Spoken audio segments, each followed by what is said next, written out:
اس کے بعد سوال یہ ہے مفتی صاحب، سوال یہ ہے کہ کیا استخارہ کی جو دعا ہے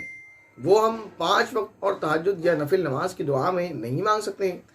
کیا استخارہ کی 2 رکعت پڑھنا ضروری ہوتا ہے تبھی دعائے استخارہ پڑھ سکتے ہیں؟ دیکھیں وہ ایک دعا ہے، وہ دعا آپ کبھی بھی پڑھ سکتے ہیں، کبھی بھی مانگ سکتے ہیں، ٹھیک ہے نا؟ اس کے لیے ضروری نہیں ہے کہ آپ 2 رکعت نماز پڑھ کر ہی دعا مانگیں، لیکن بہتر اور افضل یہ ہے کہ آپ 2 رکعت نماز پڑھ لیا کریں، جیسے آپ تہجد پڑھتی ہیں، آپ اور دوسری رکعت پڑھتی ہیں، نفل نماز جیسے آپ نے لکھا پڑھتی ہیں، تو 2 رکعت صلاۃ الاستخارہ کی نیت سے پڑھنے میں کیا نقصان ہے؟ جبکہ نبی پاک صلی اللہ علیہ وسلم نے استخارہ کا جو طریقہ بتایا اس میں نماز شامل ہے، ٹھیک ہے نا؟ تو اس لیے بہتر یہ ہے کہ نماز پڑھ لیا کریں